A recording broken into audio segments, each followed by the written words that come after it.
These days I've got too much time on my hand and I'm watching far too much on YouTube. Now that I'm a softcore caravanner, I'm never going to be a hardcore caravanner, so my interests lie in other places. However, I do take a great interest in what makes things tick. One of the big things that seems to be getting people at the moment is caravan weights and towing weights and things like that. I don't understand that, because in my black and white world it's pretty simple. I don't find it confusing at all. In fact, I've heard it described as a clusterfuck just recently, and I've also heard it described as nothing but politics, when in actual fact there are some legal requirements that sit around things. Now, everything will have maximum axle weights, maximum tow ratings. I looked up a 2000 Hyundai XL the other day. It has a brake towing capacity of 700 kilos. What you've got to do here is not make it any harder than it is. Look at what you've got, bring it back to simplicity.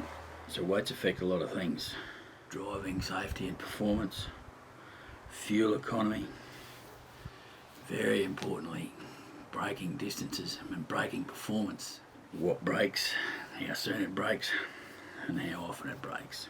I just want to explain how I work it out, and problem solving is probably one of my strengths. It was what I did, and I seem to do it quite well in a manufacturing environment. And really all I do is break things down into their lowest common denominators and then piece them all back together. I'll just use as an example the gear that we have. So we have a 2018 build Grand Salute Caravan, for what that's worth. That caravan, sitting on its own, has 3 weights that I'm interested in. The first one's called the aggregate trailer mass, which is the weight of that caravan, and the maximum I can load that to is 3,500 kilos. So the other 2 weights are axle weights. On my compliance plate it says that the axle grouping can go to a maximum of 3,500 kilos. And thinking through this, I'm unsure how it can without being heavily overloaded, because there is no point in time that that caravan sits with a freestanding front end. So it's either sitting on its jockey wheel or a jockey plate, or it's hooked to the back of the car. So there's further weight transferal through either the tow ball or through that force that's acting upwards out of the ground to hold it up. So to load those axles to 3,500 kilos, you're probably going to have a caravan weight of 3,850. Anyway, that's my musings, and I could be wrong, but that's the way I see it. There's just no time that front part of the van is freestanding. Take the jockey wheel out and see what happens. So anyway, they're the 3 weights I'm looking at in relation to the van. So our car is a 12-month-old next gen Ford Ranger Wildtrak, and as it stands alone, I can load it up to 3,350 kilos with a front axle maximum load capacity of 1.49 tonnes or 1,490 kilos, and a back axle load capacity of 1,959 kilos. I keep looking at that 1959 and think, wow, that's a weird number, and I keep looking at it and it's still there. Anyway, that's what it is. All ranges are not the same in this next gen, and they may well have been in the other ones as well, but you'll need to look through the individual models. There is a decrease in GVM, at least. I haven't looked anywhere else, but it's not much, but it's there. I actually took it to the weighbridge the other day to chat to the guy that owns the weighbridge, and got a long-standing relationship with him, just to let him know that I wanted to pay, and he wouldn't accept anything, of course, so I'll get him some gifts, and that I wanted to weigh on this Sunday. So the weighbridge clearly needs to have a nice long flat approach to do what I'm about to do, and of course these ones do. It's actually very well maintained operation, this one. And if you're going to do this on a weighbridge, you need to pay for it because it's someone's commercial business and you're going to hold it up for a while. I assume I'll hold that bridge up for next to an hour. I also asked him if I could weigh while I was there. It was a good opportunity to get what I call a tear weight with just me in the car. Half a tank of fuel, call that 34, 35 kilos. Me at 100 kilos. And he said that would be fine. So we drove across the weighbridge and we got a front axle weight of 1,360 kilos, a rear axle weight of 1,060 kilos, for a total tear weight of 2,420 kilos. So I got 130 kilos spare on the front axle, 899 kilos on the rear axle, and 930 kilos in the gross, which is not too bad. We're going to add another human and quite a bit of weight to the car. It's going to be hard to throw a lot more weight forwards. We'll get a little bit, but I think we'll be taking more off than we'll be putting on. We will see where we go on Sunday. The 3 weights involved with the car: front axle, rear axle, and GVM, gross vehicle mass, 3,350. Maximum load 1,490 on the front axle, 1,959 on the rear axle. So there's 2 other measurements I'm interested in on the car.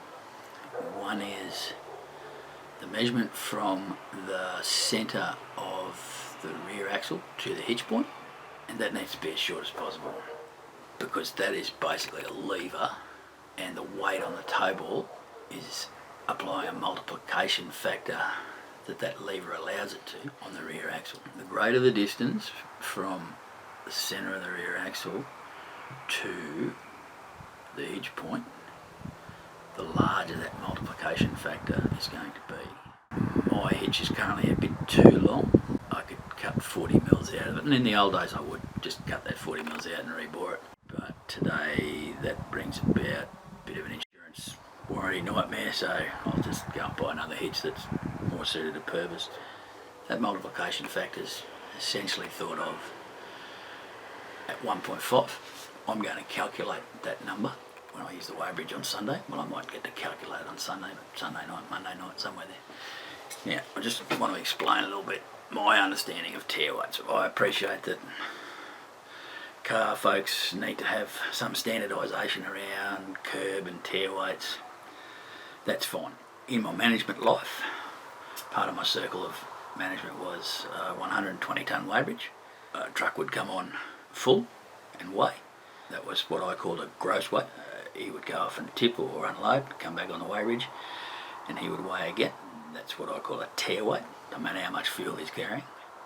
It used to be funny, drivers.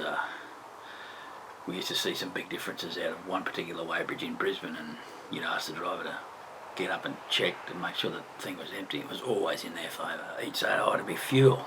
Yeah, but mate, I'm not weighing the fuel. I don't care about the fuel. I'm only interested in what you just tipped off. Anyway, some of them just didn't get it. So from that, my software calculated a net weight, which is the weight I was paying for or someone else was paying for in the days that we were a public weighbridge. So that's the 2 bits separate. So what happens when we hook up? When we hook up and we attach that van to the car at the toe ball, that van is then going to transfer some of its weight to the car. There's a school of thought out there that it needs to be 10% of the caravan weight. So if your caravan's 3,000 kilos, that transference needs to be 300 kilos. There's also another school of thought out there that that's not that relevant these days. What I try to do is find the sweet spot for driving. You don't want to be driving a vehicle that's uncomfortable to drive.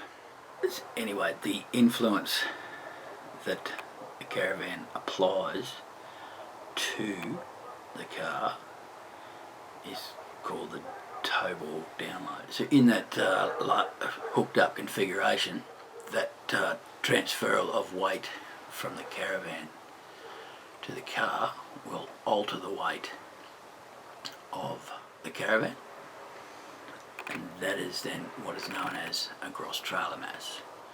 I will weigh that just out of interest's sake. I'll also weigh each axle of the van and just calculate a percentage distribution across each axle. What I'd really like to do is, and this is where those pad scales that come in handy, is weigh each side of the van, because it seems that the right hand side could be a bit more loaded than the left hand side. That'll be for another day. So we've talked about gross trailer mass. Now that we're in the hooked up configuration, we've talked about ball download. We now have an altered gross vehicle mass on the car. So we'll have a different front axle weight, we'll have a different rear axle weight, including that multiplication factor, and we'll have a different GVM, obviously to my tare weight GVM. So we'll get all those weights. We will then unhook the machine and go back to two single components. So this is a split deck weighbridge, 2 60-tonne platforms. We'll leave the Caravan on one of those platforms, and that'll give me its ATM, or aggregate trailer mass. I'll also be able to calculate from that ball download. On the front platform I'll have the car, so I'll have that GVM, which will be different to the GVM with the van hooked up. So we'll be able to calculate how much is on that rear axle, and I'll weigh front axle, rear axle in its loaded capacity, so we can calculate that. So I haven't talked about gross combination mass, and so that's basically the amount that your whole combination hooked up can weigh. So tow vehicle plus Caravan sitting on the weighbridge, and ours is now 6,400. The PX2 was 6,000, so it's a bit of a significant increase, makes a difference. Not that I want to get up to those numbers. This car, however, is around about 150 kilos heavier than the last one, so we get a net gain of about 250, which is quite a bit when you think about it. So that should be all the weights that we need to get all the numbers that we need. And unfortunately, I probably go over the top a little bit on detail. I'm a data whore. I love it, and it's important that you don't collect too much data and don't use the data, that the data you collect is relevant to what you do. And all these things are relevant to satisfying my curiosity around certain things. So it's important to remember that all scales have a legally acceptable error margin. The bigger the scale, the bigger that error margin will be. The 120 tonne weighbridge that I managed, of course we had two by 60 tonne platforms. We used to get that error margin at calibration, which you have to do regularly. We were doing it every 6 months. We had that error margin to around 10 kilos, which was quite exceptional. I don't remember what was legally allowable, but I'm going to say somewhere in around 20, but don't hold me to that. I'd have to check. There's lots of folks out there with their mobile pad scales running around weighing Caravans, and I understand that 70 to 90% are overweight. Tragedy that many are overweight. Great service that people are offering. I just hope for their protection that they've checked what the legal framework is in and around that, and the only way I can talk about that is by giving an example. So years ago, when we were a public weighbridge as well as a trade weighbridge for our own use, I had these grave concerns that a truck would come in, truck would be overloaded. Chain of responsibility legislation put me and the owner of the weighbridge squarely in the chain, and that chain of responsibility legislation basically said that anyone that knew that that truck was overloaded, something happens, you can expect a right royal reaming when we come to court dates. So, you know, the guy that loaded the truck, the guy that's driving the truck, the guy that owns the truck, perhaps the guy that weighed the truck, the guy that owns the weighbridge, the guy that's unloading it.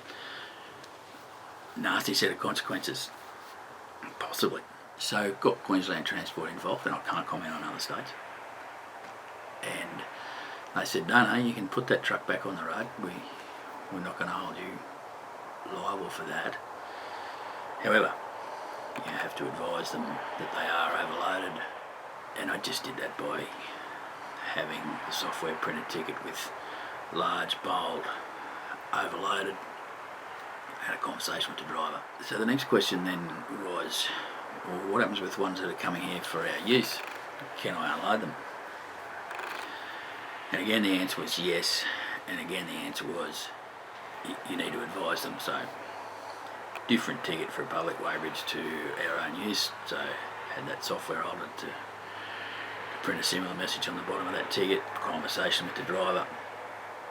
But the next part of that was that, you need to build something around it about frequency. You just can't keep doing it. So I thought, right, we'll go with 3 times, and 3 strikes and you're out basically. So after 3 times of being unloaded, you would get rejected. And of course we had to have procedures in place that documented those things. And I'm guessing also that we dropped that public weighbridge before it really got into it. We would have some sort of frequency requirement based around public weighing as well. Should you look like you were going to be a serial offender, I'd just ban you permanently from the site. So back to the pad scales. So the pad scales and travelling weighing for caravans, I just hope that they have protected themselves around the legalities of any legislation, state-based or national-based legislation and laws, because it can be pretty nasty. So, I basically see them come out, weigh old mate, tell him that, yep, he's overloaded, and perhaps on the video we're not seeing things like, you need to change this, you need to change this, you shouldn't be on the road, all that advice probably needs to be in writing.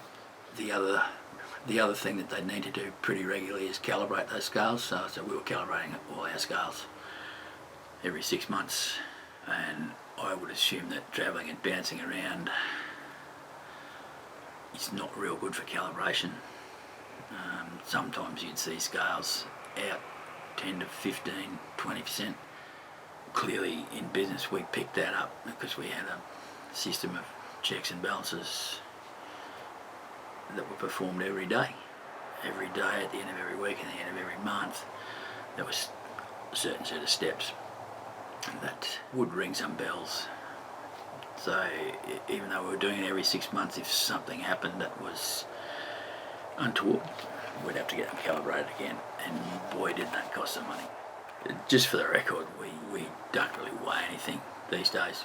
It's all calculation based on an electrical resistance running through the load cells that sit in or under scales.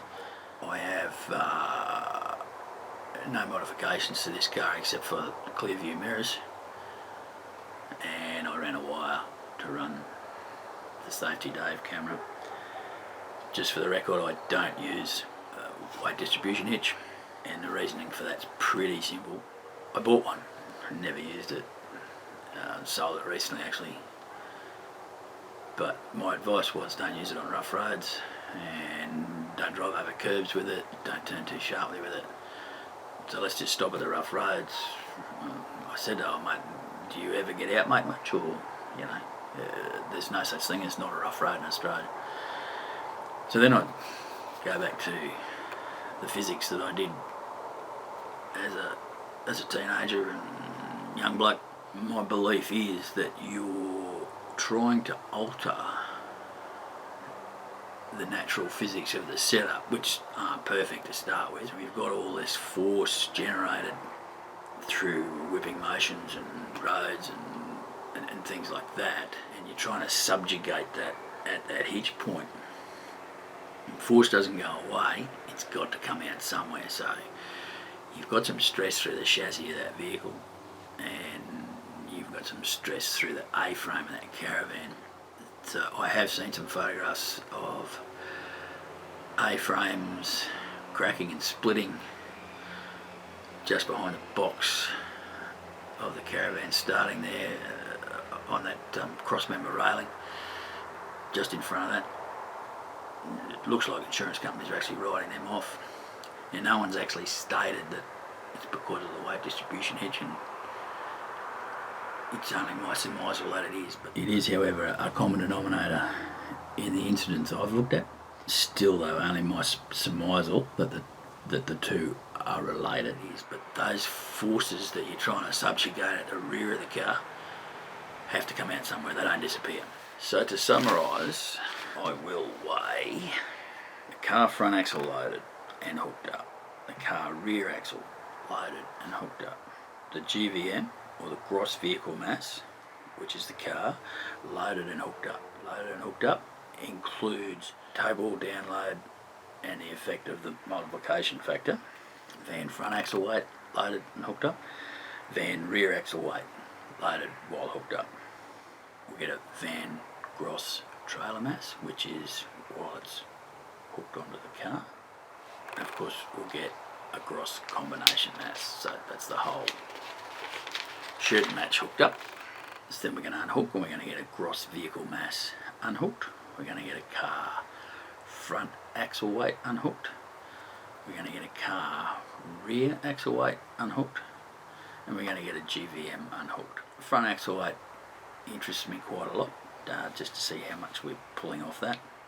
We'll get a van aggregate trailer mass once we unhook from the car.